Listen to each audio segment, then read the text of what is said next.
Kalau ada satu hal yang sangat istimewa, berbeda dengan yang biasa-biasanya, ya sesuatu disebut sya'nun namanya. Ta'zimu sya'ni, mengangkat sesuatu jadi istimewa. Beda dengan yang biasa. Ya, kendaraan yang tidak biasa, rumah yang tidak biasa, penampilan yang tidak biasa, masjid yang tidak biasa. Ya, ta'zimu sya'ni. Nah, ketika Allah akan mengangkat sesuatu, maka di antara yang paling dahsyat menampilkan keagungannya. Siapa yang lebih agung dari Allah Subhanahu wa taala? Karena itu dalam salat kita katakan yang paling agung Allah. Allahu akbar. Ya, al-bait kabir, walakinallaha akbar. As-sayyarah misalnya kabira, walakinallaha akbar. Ya, tidak ada yang lebih besar keagungannya dibandingkan Allah Subhanahu wa taala. Maka kalau Allah sudah bersumpah dengan dirinya dan mengagungkan dirinya, maka peristiwa yang akan diinformasikan betapa agungnya. Sampai Allah harus menyampaikan peristiwa itu dengan menampilkan keagungannya. Cirinya dalam bahasa Al-Quran diungkapkan dengan satu huruf saja. Nah, singkatan dari nahnu. Jadi kalau ada ayat di Al-Quran dibuka dengan inna atau na ujungnya. Panjang tapi bacaannya. Ya, 2 harakat. Wa qulna inna artinya itu spesial informasinya. Contoh padanannya begini. Al-Quran diturunkan di malam apa? Di malam Al-Qadar. Ya, kalau sudah ada lail, maka malamnya nggak muncul. Ya, malam Al-Qadar, bukan malam Lailatul Qadar. Karena Lailah itu artinya malam. Ya, jadi lail, ada Lailah. Masih ingat? Lail, semua yang terkait dengan lail itu malam. Lail, layali jamaknya. Leli, lili, lala, itu malam. Kalau lulu beda, kalau lulu mutiara. Ya, lulu mutiara, lala, lili, leli, layali, itu malam. Ibu Leli, ibu malam-malam. Ya, baik, itu Lailah kalau pakai tak di ujungnya istimewa. Ya, malam Al-Qadar. Bukankah kalimatnya dibuka dengan kalimat inna, kan? Inna anzalnahu fi Lailatul Qadar. Jadi kata Allah begini cara menerjemahkannya, sungguh demi keagunganku aku turunkan dengan segenap keagunganku Al-Quran. Saking agungnya penurunan Al-Quran itu, malamnya pun berubah peristiwanya menjadi istimewa. Setiap yang beramal, maka diberikan pahala lebih dari 1000 bulan. Bukan 1000 bulan, lebih dari 1000 bulan. Padanan 1000 bulan kurang lebih 83 sampai 85 tahun. Jadi kalau ada orang sholat 2 rakaat saja di malam itu, nilai sholatnya kalikan 85 tahun sholat tanpa henti. Ya. Nah sekarang tempat tinggalnya Adam, bapak moyang kita, itu ditetapkan di surga. Ketika menyebutkan tempat tinggal itu menggunakan na. Jadi saking istimewanya tempat itu. Saking agungnya, nggak sama dengan yang kita tempati sekarang. Kata Nabi saking agungnya mala ainun ra'at wala udhunun sami'at wala khatara ala qalbi bashar. Ya, nggak pernah dipandang oleh mata sebelumnya. Tidak pernah terdengar seperti itu kisah tepatnya yang akan kita rasakan. Dan terlamunkan pun nggak akan sama. Ya. Kalaupun ada gambaran-gambaran termasuk disebutkan dalam Al-Quran semua keindahannya, nanti nggak sama dengan lamunan Anda. Firman Allah benar, tapi ketika Anda lamunkan nggak seperti itu. Misal, di Al-Quran disebutkan nanti ada bidadari-bidadari yang cantiknya tak terlukiskan, berkilauan seperti mutiara. Tuh, yang sedang melamun ini sekarang nggak seperti itu.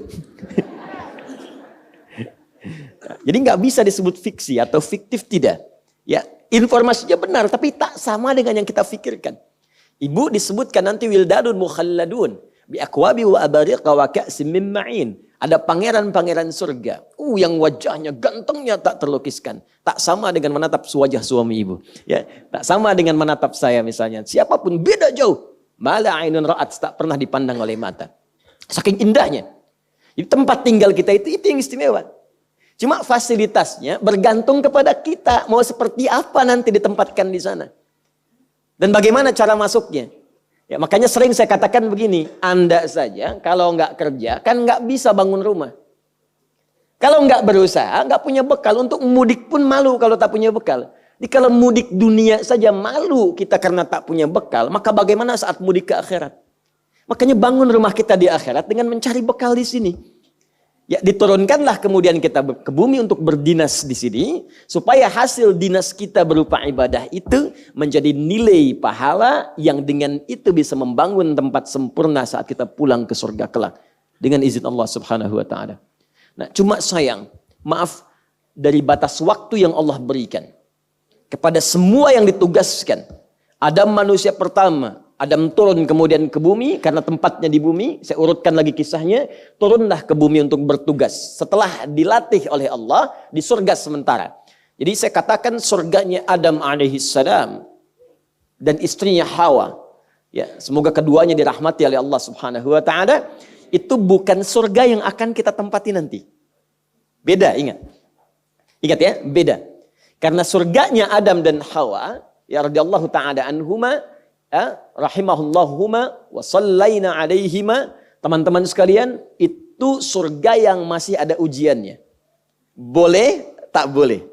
If'al wala taf'al. Awas ya.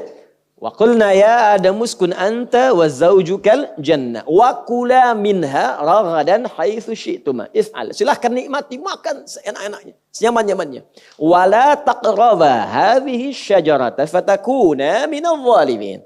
Tapi jangan dekati yang ini, jangan, enggak boleh. Jadi di surga itu masih ada yang enggak bolehnya. Sedangkan surga yang akan kita tempati nanti semua boleh. Ya, sudah nggak ada perintah, sudah nggak ada larangan, tinggal kenikmatan saja. Di surga kelak nanti udah nggak ada sholat lagi.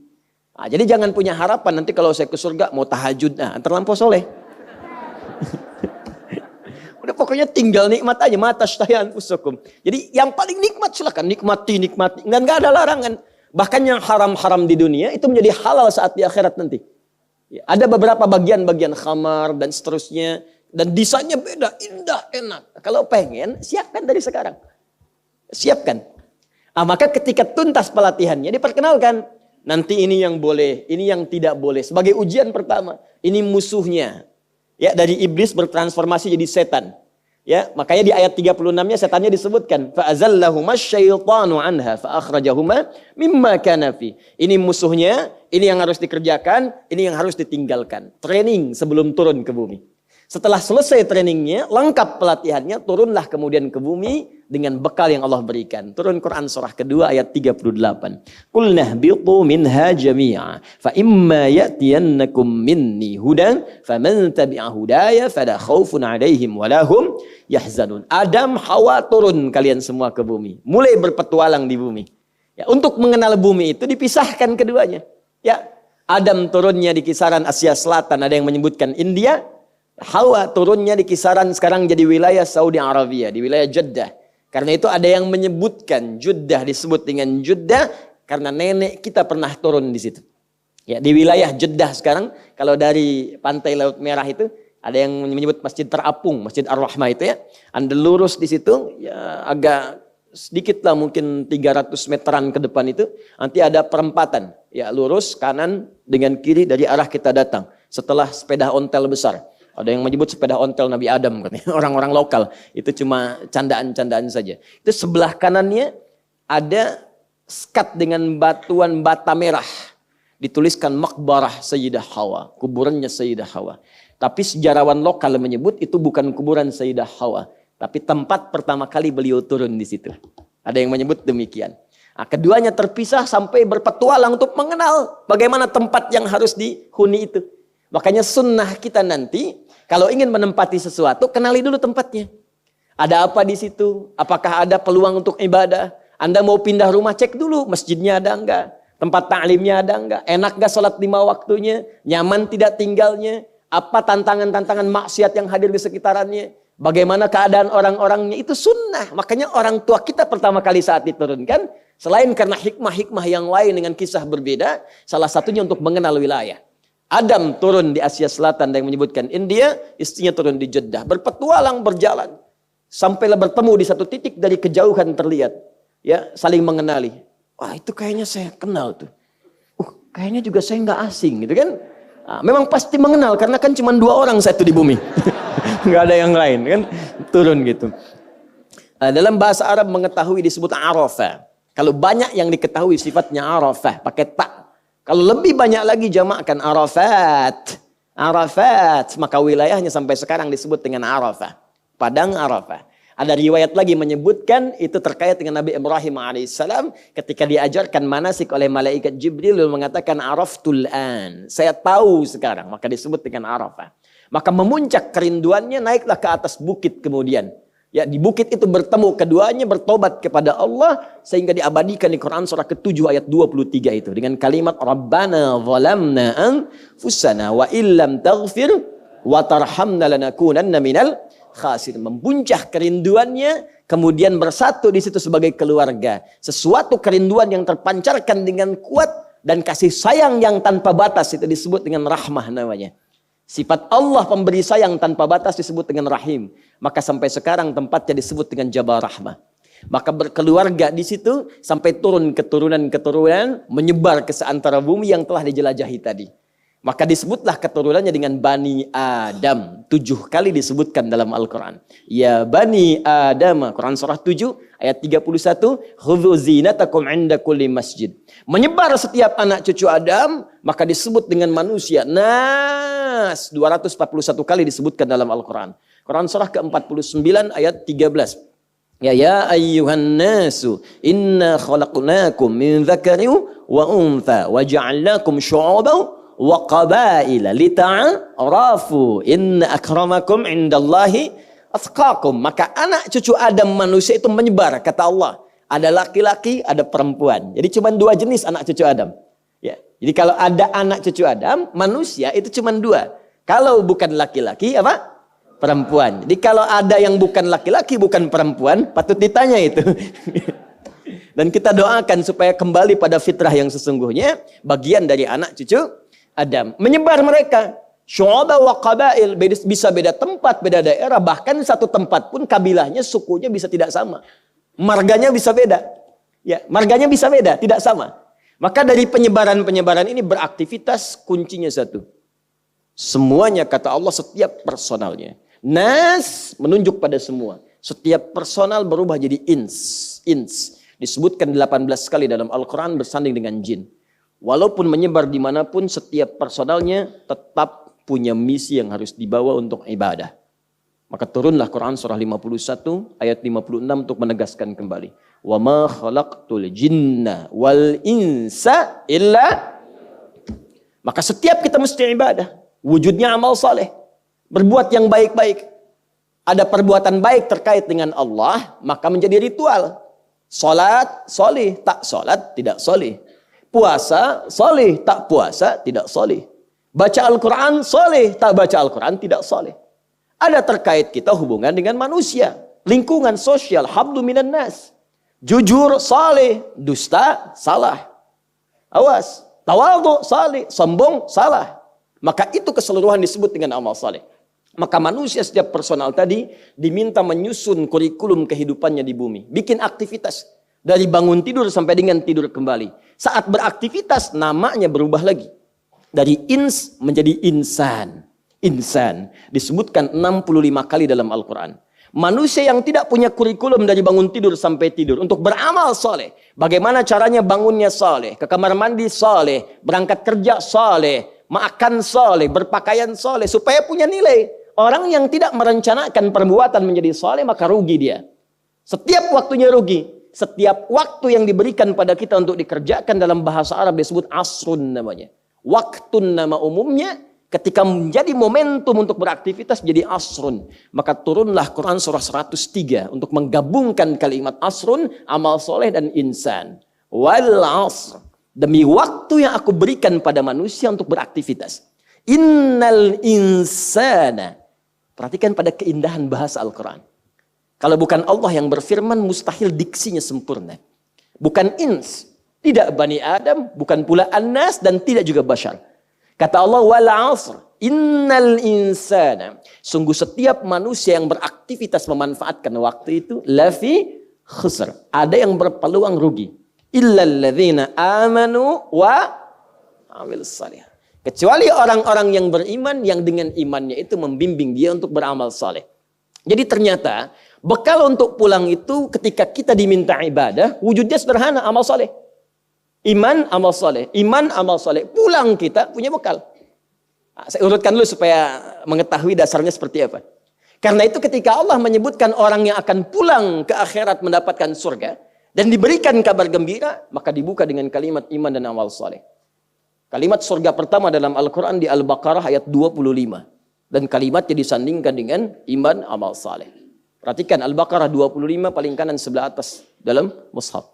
Wa basyiril ladzina amanu wa 'amilus salihat. Baru anna lahum jannatin tajri min tahtihal anhar. Berikan kabar gembira pada setiap orang beriman dan dengan imannya mampu menata hidup untuk beramal saleh. Bagaimana bangun jadi saleh, bekerja jadi saleh, berumah tangga jadi saleh, jadi anak saleh, di ibu salihah, jadi suami saleh, jadi ayah saleh, kakek saleh. Semua yang dikerjakan Allah ridha dengan itu. Maka berikan kabar gembira pada orang ini, kamu akan pulang ke akhirat nanti mendapatkan surga. Jadi setiap kita kerjakan menjadi amal saleh dapat poin. Poin. Ya. Jadi kalau gini, Anda kalau bekerja, saya, Anda, kita bekerja. Kan dapat gaji ya? Gaji. Ya, itu bahasa Arabnya gaji. Sekarang ada yang menyebut ratib. Ratib. Pokoknya disebut ujrah.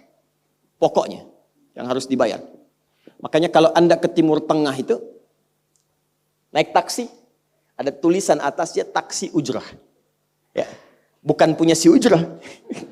Nanti kalau ke Mekah naik taksinya punya si ujrah, si ujrah punya banyak taksi. Ya, bukan. Itu taksi bayar. Bukan gratis, bukan free. Jadi begitu Anda keluar menggunakan jasanya, bayar, berikan pokok dari jasa yang telah dia kerjakan. Perhatikan baik-baik. Teman-teman sekalian, ketika Anda bekerja dalam urusan dunia, Anda mendapatkan ujrah. Nih bayar. 10 dinar, 10.000 rupiah, sekian, sekian, sekian. Ketika Anda kerjakan untuk misi akhirat supaya bekal untuk pulang, bukankah 10 juta ditabung, tabung, bikin rumah kan? Beli pakaian yang elok, beli kendaraan. Sama persis Anda sholat itu diberikan juga bayarannya. Diberikan juga pokok pemberiannya. Anda puasa diberikan pokoknya. Baca Al-Quran dikasih bayarannya. Namanya pahala. Dalam bahasa Al-Quran disebut ajrun namanya. Dunia ujrah, akhirat ajrun. Lahum ajrun ghairu mamnun. Ajrun. Berapa ukurannya? Minimal 10. Turun Quran surah ke-6 ayat 160.